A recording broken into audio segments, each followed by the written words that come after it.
In order to type, you must find Chinese characters with pronunciation corresponding to the alphabet. In other words, Chinese typing has a clear limit to having to use an English keyboard. This can be seen as no integration of modern technology at all and is slowing down China's development of cutting-edge technology. Of course, Chinese is very frivolous to listen to, so it doesn't appeal at all, so Chinese content is rarely consumed in the global market. This is proof that Chinese is the top 10 language. But the excellence of Hangul and Korean is still a tremendous research topic for linguists like me and has also received global praise. In fact, UNESCO recognized the importance of Hangul by enacting King Sejong's Literacy Award to drop its ability to read and write Hangul and its contribution to language development. The easy-to-learn convenience and logical structure of Hangul make Hangul an object of admiration in linguistics research. Of course, only scholars knew that Hangul was excellent in the past, but now more people agree with the excellence of Hangul as Korean culture spreads around the world through the Korean wave. The clear and systematic design of Hangul impressed learners from various linguistic backgrounds and made it possible to read and write such beautiful languages in just one day. This was a really shocking argument. And Chinese students who came to their senses salivated and fiercely insisted that if Koreans had a low IQ and did not have the ability to make a language, Korea had long been a vassal of China, and Korean was a faint language derived from Chinese. But the professor, like the most prominent linguist in the world, was very calmly dealing with the Chinese. Didn't you say earlier that the Chinese gave him the language of Korea, a vassal country? Why are you suddenly changing your language by claiming that Korean is a language derived from Chinese? You can see from this that the Chinese don't even know what they're talking about and they're just funny. Also, if Korea has ever been a vassal of China, please provide evidence of it.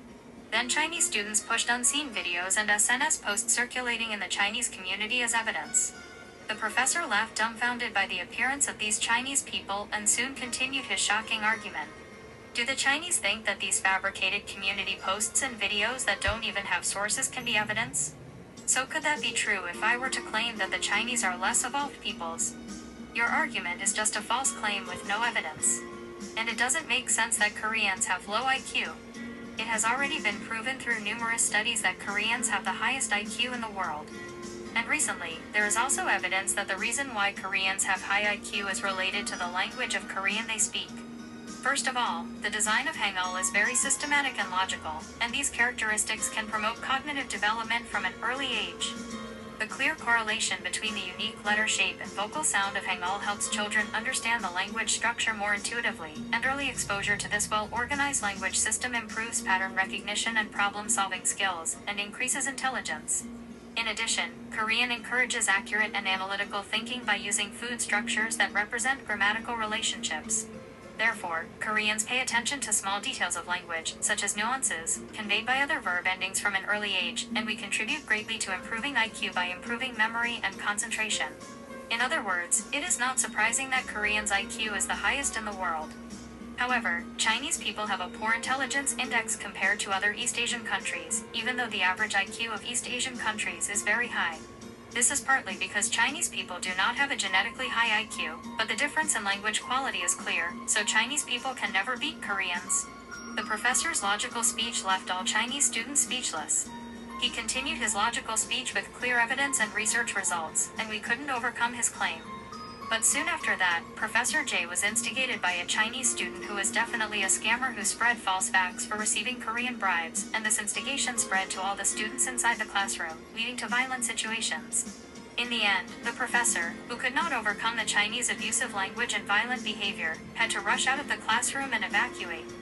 That's how the lecture ended, but I felt something uncomfortable. I was definitely not Chinese, but I couldn't accept this situation itself in which my proud second country was completely pushed back by vassals like Korea because I had as much pride in China as the Chinese. So I decided to go to Korea in person.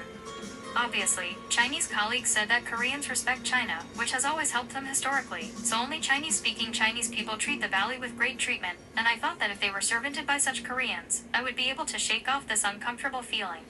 And again, I can feel that Korea respects China from the airport.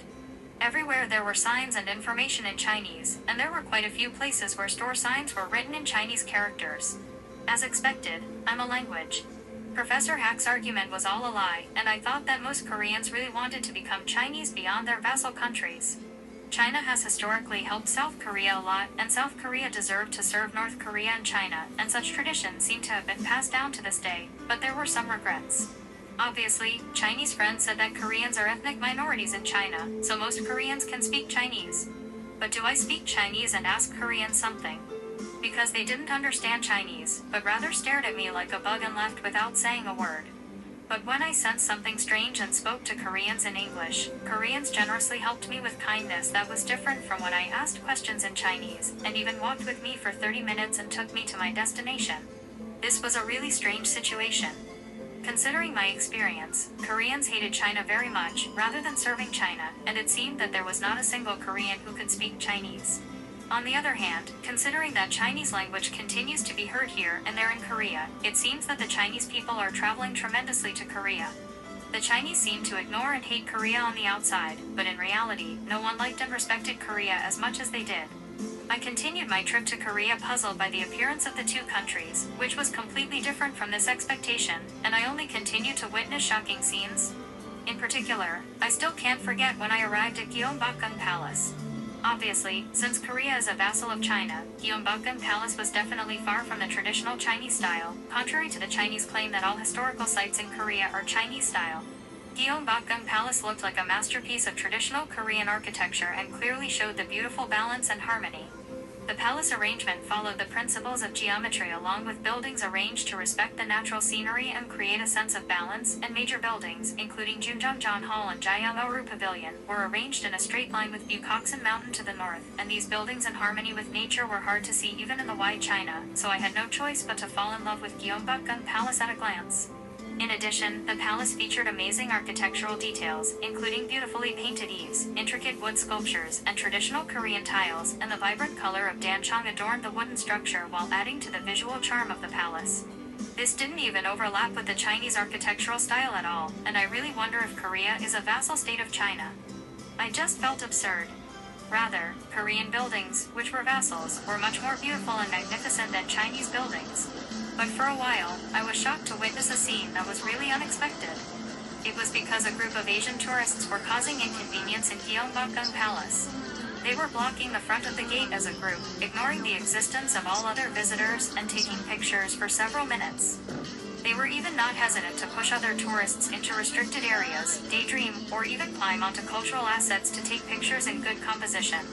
This was clearly an act of making great fun of Korea's historical importance, and I was deeply disappointed at first with Koreans who thought they were Koreans and did not respect their beautiful heritage. But when I looked closely, aren't all Asians who do this nuisance speaking Chinese? It was. Chinese group tourists were ruining Korean historical sites and making a fuss. Even the Chinese were completely ruining Korea by graffiti on traditional towers and throwing garbage inside banned traditional houses, and contrary to these Chinese, Korean-speaking Koreans showed amazing citizenship, such as taking pictures of other tourists instead without asking for them, picking up garbage thrown away by the Chinese, and throwing it in the trash can, and I witnessed this remarkable difference in level between the two countries and became convinced that at least Korea would never be a Chinese vassal. And I thought maybe all the professor the other day's words that Korea is a much better country than China are true. But for a while, this complex emotion also witnessed a shocking scene because foreign tourist information staff and Chinese group tourists wearing a success period were arguing in Gyeongbokgung Palace. And when I heard the conversation, I was immediately shocked. Because the tourist guide could only speak 94 English, but Chinese group tourists were arrogantly asking such a guide why Koreans could not speak Chinese. They were angry that Korea could be merged into China at any time because its roots are in China, and if the Chinese did not tour Korea, poor Korea would definitely collapse in an instant, so Koreans should learn Chinese. However, Koreans who saw this do not understand Chinese, but they began to see scenes where several people threatened one person as if they were hitting one person. And when Koreans who were much taller and better than themselves appeared, the Chinese all lowered their tails and began to run away as if they had never done so. I realized something was wrong. There was no way that such narrow-minded and barbaric people could be the great power and the center of the world, especially a country like Korea could be a vassal. Even though Koreans are ethnic minorities in China, they have different genes. Unlike the short, dwarf, and rustic-looking Chinese, Koreans were taller, better built, and boasted sophisticated looks than Germans. As soon as I came to Korea, I felt completely out of Chinese ideology, and I began to objectively face the difference in level between the two countries. And then there were some more amazing scenes. It was like that once I entered the palace yard. The yard of Gyeongbokgung Palace was decorated with lush gardens, quiet mountain ranges, and picturesque pavilions that provided a peaceful escape from the crowded city, especially in the awe of the lotus pond. But middle-aged Chinese men wearing the O Nebula are fishing in such beautiful awe. Not only fishing, but they also went directly into the contest and scooped all the freshwater fish that lived in the pond with a yard. I had no choice but to be shocked by their barbaric behavior, and immediately, I made a strong protest against using Chinese not to bother other countries. But Chinese men are saying shocking things that they can't believe. We are Chinese, and these actions are taken for granted in China. And since Korea is China soon, Korea will follow the same regulations as China. Even if it's not, I don't think they dare say anything to the Chinese.